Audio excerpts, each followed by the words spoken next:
আপনাদের পাশে আছি আমরা, কোনো রাজনীতি নয়, আপনাদের সুরক্ষা সেফটি যেন ইন্ট্যাক্ট থাকে, কোনো বিষয় যদি হয় আমাদের একটু জানাবেন। আসানসোল জেলা হাসপাতালে বিধায়ক অগ্নিমিত্রা কথা বললেন নার্স ও ডাক্তারদের সাথে, পাশে থাকার আশ্বাস। আরজি করের ঘটনার পরে রাজ্য রাজনীতি তোলপাড়। আসানসোল জেলা হাসপাতালে নিরাপত্তা এবং পরিষেবা খতিয়ে দেখেন বিজেপি নেত্রী তথা বিধায়ক অগ্নিমিত্রা পাল। মহিলা ডাক্তার ও নার্সদের সাথে কথা বলে পাশে থাকার বার্তা দেন এবং ডাক্তার সিস্টারদের হাতে ফুল দিয়ে পাশে থাকার আশ্বাস দেন অগ্নিমিত্রা। বিজেপির জেলা সভাপতি বাপ্পা চ্যাটার্জি সহ বিজেপি কর্মীরা সঙ্গে ছিলেন। কাজল মিত্রের রিপোর্ট, নিউজ সমাজ হিতৈষী।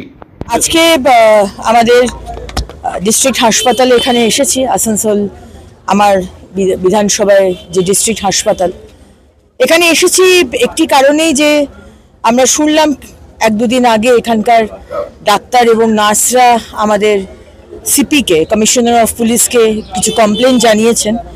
এখানেও কিছু বিষয় রয়েছে, তারা সুরক্ষিত মনে করছেন না নিজেদেরকে। এবং আরজি করের ঘটনাটা ঘটার পর আমরা কি বলবো, শিহরিত।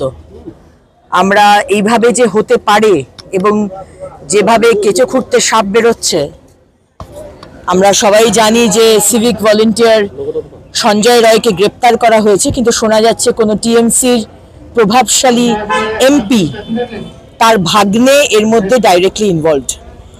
সেই কারণেই কলকাতা পুলিশ এবং কলকাতা পুলিশের কমিশনার বিনীত গোয়েল এত তাড়াহুড়ো করে বডিটাকে সেদিন পুড়িয়ে দিলেন, আমরা বুঝতে পারছি কারণটা। এবং মুখ্যমন্ত্রী রবিবার অবধি সময় চেয়েছেন, আমি জানি না কিসের সময় উনি চাইছেন। কামদুনির মেয়েটি এখন অবধি বিচার পায়নি। রামনবমীর মিছিল করতে গেলে অত্যাচারিত হতে হয়, খুন হতে হয়, তাও সিবিআই তদন্ত চলছে।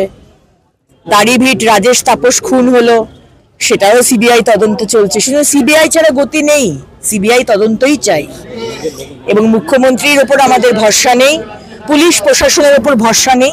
তাই আজকে আমরা এখানে এসেছি, ডাক্তারবাবু, নার্স সবার সঙ্গে দেখা করেছি, যাদেরকে পেয়েছি তাদেরকে একটি ফুলের স্তবক দিয়ে আমরা জানিয়েছি আমাদের সলিডারিটি। আমার সাথে রয়েছেন আমাদের এই জেলার সম্মানীয় সভাপতি বাপ্পা চ্যাটার্জি মহাশয় এবং সমস্ত ভারতীয় জনতা পার্টির কার্যকর্তা বৃন্দ।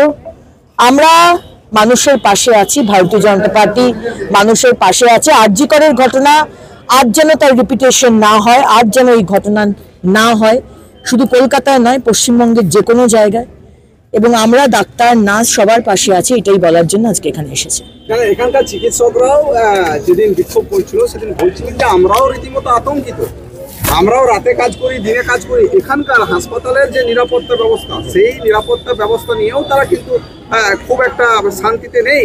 তারাও বলছেন পুলিশি পহরা বাড়াতে হবে, অবাঞ্ছিত যারা ঢোকে, যারা হাসপাতালের ভেতরে, সে অবাঞ্ছিত প্রবেশ এখানে রয়েছে। দেখুন, আপনারা এটা নিশ্চয়ই জানেন, পশ্চিমবঙ্গের মানুষ জানে যে প্রতিটা ডিপার্টমেন্ট, সেটা আদালত হোক, সেটা আমাদের হাসপাতাল হোক, স্কুল হোক, কলেজ হোক, প্রতিটা জায়গাতে আমাদের মুখ্যমন্ত্রী মমতা বন্দ্যোপাধ্যায় এবং টিএমসি সরকার পলিটিসাইজ করে দিয়েছে এবং এখানে সিন্ডিকেট চলে।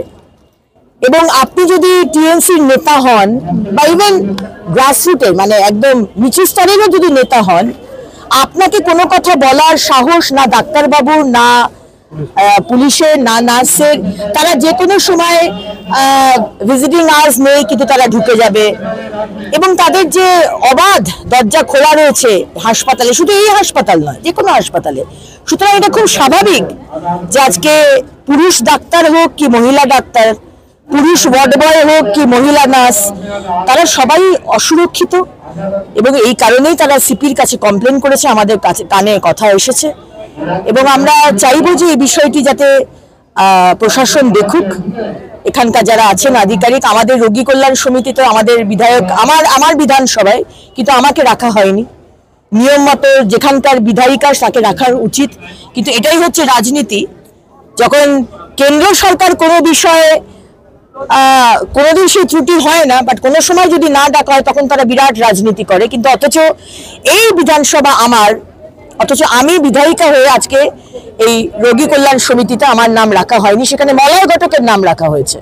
তিনি থাকতে পারেন মন্ত্রী হিসেবে, কিন্তু আমার নামটাও রাখা উচিত ছিল। কিন্তু এখানে প্রতিটা ব্যাপারে রাজনীতি, বিরোধীদের মুখ বন্ধ করে দেওয়া এবং এই তৃণমূলের মানে উলচিংড়ে নেতা থেকে শুরু করে মন্ত্রী অবধি তাদের যে ঔদ্ধত্য এবং তাদের ল অ্যান্ড অর্ডার না মানা, এটা কিন্তু আমরা বরদাস্ত করব না। সুতরাং আমি সতর্ক করব এখানকার পুলিশ প্রশাসন আধিকারিক যারা রয়েছেন, আমাদের যে হাসপাতাল নিয়মের মধ্যে রাখুন, আর আরজি করের মতো ঘটনা যেন দুবারা না হয় এটা দেখে নিন।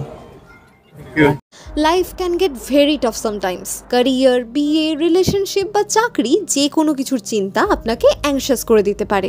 তাই চিন্তামুক্ত হতে আপনার দরকার একজন খ্যাতনামা এবং বিশ্বস্ত astrologer who is none other than doctor Prasad Roy and who has earned a PhD degree in this field. Doctor Prasad Roy শুধু একজন জ্যোতিষীই নন, তিনি হলেন রিনাউন্ড হস্তরেখাবিদ, বাস্তুবিদ ও তান্ত্রিক, যিনি তার বিদ্যার মাধ্যমে মানুষের জীবনকে উন্নত করেছেন।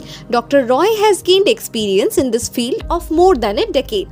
মাঙ্গলিক দোষ, সাপের দোষ, গুরুচণ্ডাল দোষ, কলসর্প দোষ, যে দোষই হোক না কেন, ডক্টর রয়ের কাছে আছে সব সমস্যার সমাধান।